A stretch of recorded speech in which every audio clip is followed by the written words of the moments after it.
I was a park ranger stationed in a fire tower. The tower, with its peculiar set of rules, enticed me like an inscrutable puzzle, begging to be solved. Landing the job initially brought a surge of disbelief mixed with excitement, a lone soul finding solace in books and solitude. The idea of becoming a park ranger in a fire tower felt like winning the jackpot compared to the monotonous overnight shifts at Walmart. Training unfolded before my inaugural shift. A week of dry reading, CPR qualification, and the revelation of the job's intricacies. As we approached the tower, the structure loomed above, suspended in the air by metal pylons, a captivating sight even in the middle of the day. Climbing the narrow, rust-edged stairs to the top was a heart-pounding journey. Heights were not my strong suit. Yet the view from the deck, surrounded by panoramic windows, alleviated the fear that clung to me during the ascent. The tower's interior resembled a snug apartment, complete with a small refrigerator, sink, counter, cupboards, and a table. A map at the center of the room, permanently attached, called out for exploration into the unknown.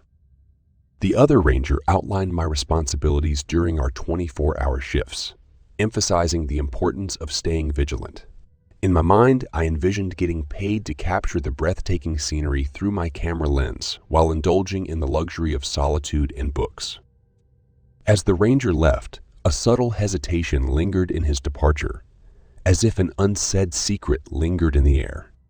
Supplies were hauled up in multiple trips, each step becoming a delicate dance with a narrow staircase, a stark reminder that this seemingly idyllic job carried its own challenges. With groceries in hand, I was near the top when a stumble on a narrow step nearly sent me over the side. The thought briefly crossed my mind that this job might not be the breezy escape I'd imagined. Suppressing the notion, I unloaded the remainder of my belongings, collapsing into a chair as the reality of my new surroundings set in. Static crackled on the radio, a disconcerting interruption to my solitude. "Hello," I called out, met only with silence. The ranger's subtle reminder for a check was evident. But the 3 trips up the tiny stairs of death had consumed valuable firewatch time. Having successfully completed my first scan, a bottle of water in hand, I pondered the meager cupboards. The promise of a few shifts sustained by baked beans didn't thrill me, but I resolved to make dough. I sat the bread on the counter and loaded the cold cuts into the fridge, contemplating future shopping trips. The transition to another check arrived as the sun began its descent. Camera in hand, I captured the stunning hues of sunset, anticipating the joy of uploading these images to my computer at home. Amidst the tranquility, my eyes drifted to the untouched manual, a reminder of a neglected duty. As I opened the manual, a scrap of paper fell out, revealing the real rules. The list with its cryptic instructions left me questioning their legitimacy. Was this a prank, a rite of passage for the new guy? The note went back into the book, and I skimmed through the snooze-worthy manual. Deciding to use binoculars for the next check, I was rewarded with the sight of a bear and 3 deer. However, my camera's zoom fell short, and the images were disappointingly blurry. The determination to improve my photographic skills prompted a mental note to go camera shopping with my first paycheck. As twilight painted the sky a brilliant orange, I embarked on another round of pictures and scans. Just as I prepared to retreat inside, a thin wisp of smoke in the distance caught my attention. Binoculars and compass in hand, I called the ranger on duty, reporting a fire and providing direction and distance. He acknowledged, promising to investigate. Little did I know, this initial call would set the stage for a series of events that would unravel the peaceful facade of my solitary watch over the state park. Fixed on my binoculars, I awaited the diminishing plumes of smoke, every passing minute amplifying the sense of foreboding. The haze lingered, refusing to dissipate, stretching time into an agonizing eternity. In the suffocating silence, nearly half an hour later, a crackle of life disrupted the quiet emanating from the radio. The ranger's voice, devoid of urgency, reverberated through the airwaves, meticulously recounting the unfolding events. My barrage of questions sought clarity on the source of the smoke, and the ranger's response, delivered with a reassuring nonchalance, dismissed my concerns. It was just a campfire, harmless and inconsequential. The word campfire echoed in my mind, leaving me momentarily dazed. The ranger's advice lingered, a subtle reminder of the importance of waiting for thicker, darker smoke before triggering an alarm. Silence gripped me, embarrassment flushing my face as I stood alone. The ranger's attempt at levity, a reminder that at least I hadn't summoned the fire department, did little to assuage my unease. Glancing at the phone, I acknowledged the narrow escape from unnecessary call, but the discomfort lingered. As twilight faded and the last traces of light vanished, night descended like a heavy shroud, enveloping the fire tower in oppressive darkness. The wooden box, suspended 100 feet above the ground, transformed into an eerie sanctuary, isolated and haunting. Venturing onto the deck in the cool evening air, I confronted the abyss that obscured everything. A slow, deliberate walk around the deck allowed my eyes to adjust, revealing vague shapes of mountains and the distant glow of the nearest town. The reassurance that the world still existed beyond the tower's isolation provided only a fleeting comfort. Returning inside, the transition from darkness to the bright interior was abrupt. Dimming the lights, I allowed the room to settle into a comfortable glow. Fatigue weighed on me, and the surprisingly comfortable cot beckoned. Surrendering to the embrace of coziness, I succumbed to a nap. Awakening to the disconcerting static on the radio, hesitation gripped me. Glancing at my watch. 2:12 in the morning. A weighty decision hung in the air. The room plunged into darkness as I turned off the lights, shadows outside the window adding to the growing unease. Persistent static on the radio accompanied a feeble yet insistent voice pleading for help. The internal struggle intensified, torn between the compulsion to answer and the peculiar rules governing the night. Minutes ticked by, each radio plea escalating in desperation. As the clock approached 3, I yielded, reaching for the radio. Identifying myself as a park ranger, I sought the distressed caller's position. Skepticism met my response, a claim that mine was the first voice heard on the channel that night. An exchange unfolded, probing the delayed response to earlier calls for help. Hesitation gripped me as I grappled with the notion of extenuating circumstances. The voice persisted, demanding details on the circumstances I was reluctant to disclose. The revelation of breaking the rules. Falling asleep with the lights on heightened the tension. The darkness intensified the feeling of exposure as I surveyed the surroundings, haunted by the unsettling sensation of being watched. The voice taunted, asserting its influence beyond the prescribed time. A sinister request followed. They hungered, and I was to descend and let them feed. Glancing outside, a circle of large animals surrounded the tower, fixating their gaze upon me. Retreating inside, frantic attempts to seek assistance revealed the abandonment of phone and cell signal. In a bid to rationalize the unfolding events, I gazed outside, spotting an approaching light, an airplane hurtling toward the tower. Prepared for impact, I took cover amid sparse furnishings. The seconds stretched into minutes, and nothing happened. Peering cautiously, the light had vanished. A realization struck, prompting me to consult the manual, uncovering rule number 5. Do not look at a floating, glowing object. Cover your eyes and count to 50. If it persists, repeat the process. I meticulously scrutinized the rules once more, each one unfolding in my mind like a chilling revelation. Doubt insidiously crept in, evolving into a suspicion that this might be an elaborate jest, a cruel initiation orchestrated by seasoned rangers at the expense of a naive rookie.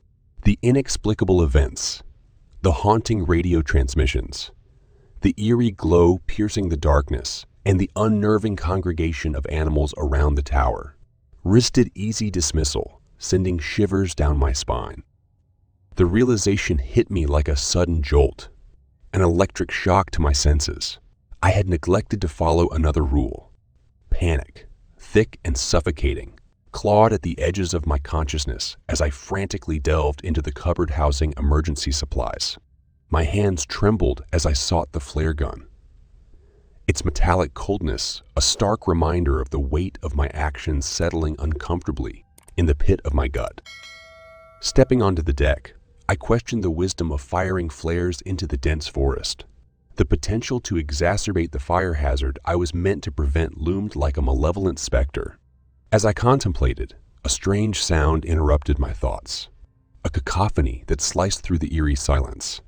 I held my breath, senses heightened.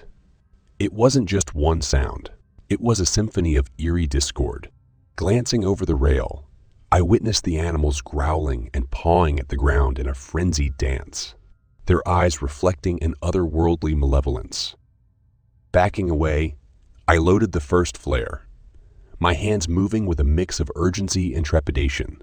I aimed it skyward, and it ascended majestically, a blood-red beacon defying gravity. My eyes followed its trajectory, ensuring its extinguishment and meticulously noting its landing spot. A minute later, I fired the second flare, repeating the meticulous observation, the air charged with an ominous anticipation. Returning inside, I obeyed the directive to hide in the bathroom. A conviction settled in my heart. I was safe as long as I refrained from descending the steps. The radio erupted with a voice, its clarity jolting me into alertness. "Fire Tower number 5, the voice declared, a beacon of potential salvation. Have seen your flares. I'm on my way. Are you physically injured?" "No, not at the moment," I replied, my nerves on edge, the weight of the night pressing on my shoulders. "I'll explain when you get here." "Roger that, en route," the voice affirmed, its promise of rescue mingling with the palpable tension in the air. Attempting to calm my frayed nerves, I envisioned potential future job prospects, a desperate attempt to distract myself from the gnawing fear. I lamented the unfortunate turn of events in my current position, thoughts swirling about the explanation I would offer the ranger upon his arrival. Knowing the truth was an insufferable alternative. Lost in contemplation, I felt the weight of heavy footsteps on the bottom stairs, a thunderous drum roll that snapped me back to reality. Startled and assuming that the ranger had arrived astonishingly fast, I tumbled out. "Are you here already?" "That was fast." The response, crisp and clear, denied my assumption, a cold revelation of my vulnerability. "What are you talking about? I'm not there yet." A chilling realization gripped me as the footsteps ascended closer to the top, a sinister rhythm echoing through the tower. "Where are you?" I whispered anxiously, my voice barely audible over the mounting dread. "I can barely see the tower. I'm probably a mile away," came the reply, an unsettling admission that cast a looming shadow over my sanctuary. His words collided with my dawning horror, a crescendo of fear swelling within me. Glancing down, I discerned headlights approaching from the southeast, their glow painting the night in shades of dread. The radio crackled again. The voice altered, a discordant note in an already unsettling symphony. "Tower, ignore that last transmission. I'm already here. Let me in, please," the voice pleaded, its urgency a dissonant chord in the night. I stared at the trapdoor, a profound sense of unease settling in the room like a thick fog. "Tower, let me in," the voice insisted, each word a chilling echo in the darkness. Backing away, I witnessed the trapdoor being pummeled with tremendous force, an otherworldly drumming that resonated with the beating of my terrified heart. Panic set in, and I barricaded the door with the only loose piece of furniture, a chair, a futile attempt to ward off the impending malevolence. Tower 5, Tower 5. I don't know who that is talking to you, but it isn't me. Do not open that door. Repeat, do not open that door," The urgency in the ranger's voice sent a shiver down my spine, an acknowledgement that the night held horrors beyond my understanding. Terrified, I retreated into the bathroom, clutching the flare gun like a talisman against the encroaching darkness. The pounding intensified, the room shaking with each impact, the walls echoing the monstrous force outside. I closed my eyes and prayed, the ominous sounds assaulting my senses, a desperate plea for salvation. Then salvation arrived, an unmistakable pickup truck engine sound. The real ranger was here. The thunderous resonance of the engine echoed through the night, a symphony of relief and horror interwoven with the haunting remnants of the night's terrors. The pounding on the trapdoor, a malevolent percussion, ceased abruptly as the truck pulled up, its arrival a beacon of hope in the darkness. "The coast is clear, Ranger. You can open the door now," came a voice over the radio, a reassurance that sent a shiver down my spine. Eager to embrace the sanctuary the ranger offered, I reached for the knob, my trembling hand pausing at the threshold of salvation. Yet the radio crackled again, and a weak transmission pierced the air. "Don't." Not me.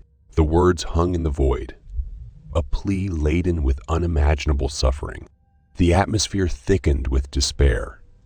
The gut-wrenching scream that followed clawing at my sanity, an auditory manifestation of the night's lingering horrors.